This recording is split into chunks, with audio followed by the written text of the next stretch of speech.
So for too long, we've categorized comedy very subjectively. We've used our own taste to say what is and is not comedy, but we don't do that with other art forms.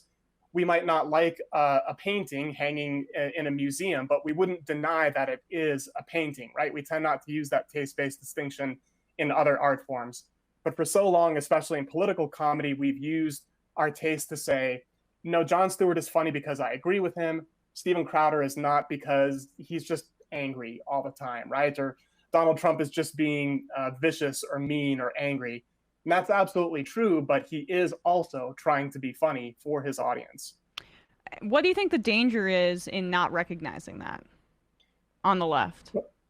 Yeah, so the one of the bigger points we try to make is the attractiveness of this art form for young male listeners and viewers. Overwhelmingly, the folks listening to Rogan, to Legion of Skanks, to other forms of right-wing comedy are these kind of politically neutral, still in formation, young male listeners. And so the danger is that this cultural form is used to recruit them to right-wing causes, to the Republican Party, to incorporate them into the voting base as that right-leaning voting base ages out and dies, or whatever the case is. I don't have hardcore sort of sociological statistics saying X number of folks are joining the Republican Party based on listening to these programs, but the No, it's industry, obvious. Yeah, right. If you listen to Rogan and the Libertarian podcast, the ad spots, the ad reads he does are overwhelmingly for 22-year-old dudes, right? It's off-brand Viagra and ButcherBox and all these things that you buy if you've got a disposable income. Okay, and so you mentioned Rogan there, right? That's somebody who you explore in your fourth chapter as we begin to go down this wormhole. He's constantly couching his right-wing framing in, hey, I'm just a dude, I'm just a podcaster, don't take me super seriously, which I think is a real hallmark of right-wing influencers to a degree, is a denial that they are political, because it is a way to sell a right-wing framing to people who might not want to see themselves as a right-winger, particularly young men, when it's not terribly fashionable in my age group to be a right-winger. What were some of the hallmarks of his show that you found notable? Yeah, so Rogan's a tricky figure because he's not got politics, he's got demographics. I think his first mission is to serve this very lucrative young male listening audience, 10 million, 11 million listeners per episode, to Spotify and to his advertisers. He's someone who's been on mic and doing stand-up and in the public eye long enough that he can plausibly affirm or deny any given political ideology. And he often does, right? He says, oh, I had Bernie Sanders on, but of course he flipped to Trump after Sanders dropped out. The point with Rogan, though, is not necessarily to catch him as a right-wing ideologue according to what he says, but it's the connections he has to all these other figures, many of whom we cover in the book, but all these other figures in the conservative political world, in the right-wing cultural universe, overwhelmingly picture him as somebody libertarian, as somebody right-wing sympathetic. So the recommendations, for instance, that pop up when you listen to the Rogan experience regularly are podcasters like Legion of Skanks, whom we talk about, Michael Malice, who then connect you to other further right, further fascist adjacent kind of nefarious characters who exist in the basement of this complex that we talk about. But I often have students tell me very understandably, oh, Rogan's my favorite podcaster because he just kind of tells it like it is. And it's easy to imagine, them hanging out with Rogan, just getting high and talking shit with their bros. And that's fine. I'm not here to judge anybody's preference for listening to that. But it's the industry built around Rogan. Once you go in the front door of what Rogan has to show you, he takes you back to the back room where a guy is going to sell you something even more sort of pernicious and influencing you to go further and further down this kind of fascist right-wing rabbit hole. How do you respond to the Rogan fans who say, well, look, he's had Bernie Sanders on, or he's had Cornel West on, or he's had some lefties on? I mean, to me, I don't listen to Rogan at all, really, except for the purposes of my job to disentangle some of his right-wing stuff. But it's clear to me that those are outliers. But Yeah. I'm curious what your response is to that claim. The first response is what you just said. The centrist to left personalities he has on are outliers compared to the dozens and even hundreds of Milo Yiannopoulos and Jordan Petersons and all these people who've become associated in a bigger context with conservative political causes and with right-wing cultural issues. The second bigger point that I would make is look at the industry built up around him. Look at who he hangs out with. Look at the shows that he guests on and the people who go to guest on other shows. Who does he go on tour with? Who are the sort of people advertising on his show? Over and over again, it pushes in the rightward direction and paints a picture of somebody who is skeptical of trans rights, right? All the sort of left-oriented issues we've been talking about. Overwhelmingly, he's angry about, skeptical of. He doesn't like institutional voices when it comes to COVID vaccines and on and on. So the small slice that he can point to justifiably saying, no, man, I'm pro-marijuana legalization, or I'm going to have Bernie Sanders on, pales in comparison to the bigger constellation of right-wing personalities that he pals around with. And you mentioned just the ecosystem around him as well.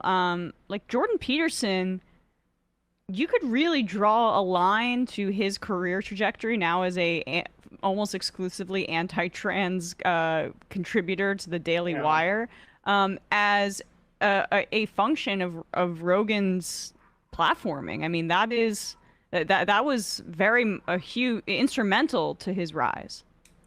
Yeah, precisely. So Rogan kind of provides the joking entree into these more sort of self-serious political domains that Jordan Peterson occupies, or that various libertarian thinkers like him occupy as well. So the sort of comedy that forms the basis of how Rogan interacts with guests, the just bullshitting with the fellas kind of vibe, opens the door to more politically serious conversations and ideologies if a listener wishes to pursue them. And lastly, speaking of Rogan guests, Gavin McInnes is someone you highlight in your final chapter, I believe, or chapter 5, where you and your co-author, who I believe, I'm so sorry, I did not say his name, if you don't mind plugging him for a sec. Yeah, it's Matt Sinkowitz. Matt Sinkowitz, yes. You both write about the kind of final stage in a radicalization wormhole, which is basically neo-Nazi edgelord meme stuff, Gavin McInnes, the Boogaloo Boys, these kinds of folks. That's when you get into incredibly scary territory, but it's also just the natural progression of when you fall into these radicalizing traps. Yeah, so crucially, we're not saying that Greg Gutfeld, Joe Rogan are the same as these fascist and neo-Nazi podcasts we talk about later in the book. But our hope is to highlight that it's possible to get there, right? If you spend enough time in this right-wing comedy complex, you eventually get connected to, via social media algorithms, via guests on various podcasts, recommendations to these sort of more nefarious characters. And indeed, it's not that tough to get there in the form of McInnes, who was a pretty regular guest on Fox News shows like Red Eye, which Greg Gutfeld hosted for years before getting his own show. He's circulated through the sort of hipster Vice universe of New York in the 2000s before turning hard into the right-wing universe and trying to be funny while doing it with this trolling vibe that he's got, right? Just kidding, just joking. As a leader of the Proud Boys, I don't endorse any of the sort of violent acts they're doing. That's all just a humorous facade, except and until his Proud Boys actually go out and beat up journalists and harass Black Lives Matter protesters. So he's among the more sort of above ground public faces of this sort of trolling universe that we describe. When you get to the really subterranean stuff, the things that Google won't even bring to your first couple of pages of searches, there are out and out Nazis who routinely joke about Holocaust and Jews who control media industries, right? They are not doing this with any sort of sheen of irony. They are very nakedly open about how hateful and fascistic they are in their ideas. But again, the element of owning the left, of making a sort of small in-group of fascist ideologues laugh along with you is core to their appeal. They're not just angry. They're not just hateful. They are making jokes in the same way that any other comedian might to create an in-group and an out-group. And to bring it back to Trump, because I really see him as the culmination of a lot of these dynamics, given, again, the edgelord, 4chan guys love that he owns the libs through his relentless trolling. I mean, he is the ultimate troll, and that is kind of, I think, key to their identity. And humor is a way for people to identify themselves, what people connect to and what people find funny.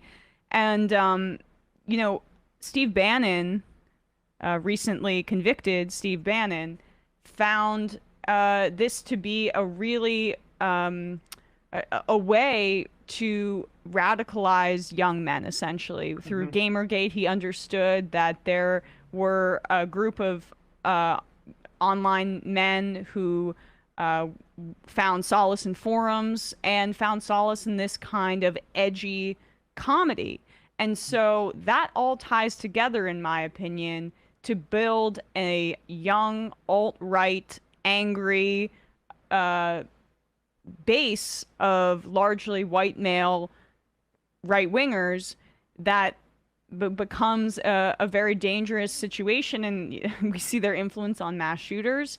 And we also see that this is a way to keep the right-wing project younger, and however hateful they are, how anti-Semitic, racist, transphobic, gay, doesn't matter, because honestly that makes them probably more useful for the right if they're more engaged in that way.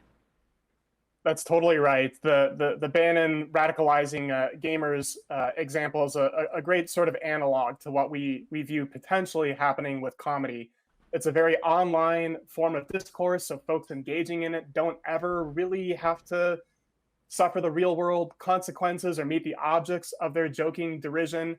It's something that is available to anybody as a result, right? If you're sort of siloed in your own little social media filter bubble, you can just joke around with people who think the same way you do and not have to be exposed to anybody outside of it. And then what's more, we see this mode of joking filter back up to the people who hold power in right-wing thought.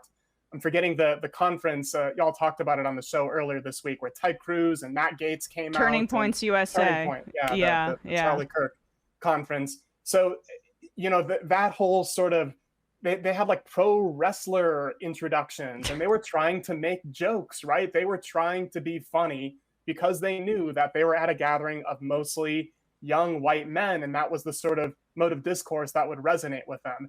Not conventional policy-oriented speeches, but I'm forgetting that, didn't Ted Cruz have some punchline about his pronouns being F that or something? Yeah, like that? pronouns are kiss my ass. If you think of somebody who's less naturally funny, even he is trying to be funny. So they're reaching for that branch of humor now, even if it's going to snap off on them, because they know it's an attractive thing to kind of bring in that young male voting base. Well, thank you so much for your time today, Nick Marx. You can read his book, That's Not Funny, How the Right Makes Comedy Work for Them, along with his co-author, Matt Sinkowitz. Thank you so much, Nick, for your time. Really appreciate it. Thanks for having me, Emma. Of course.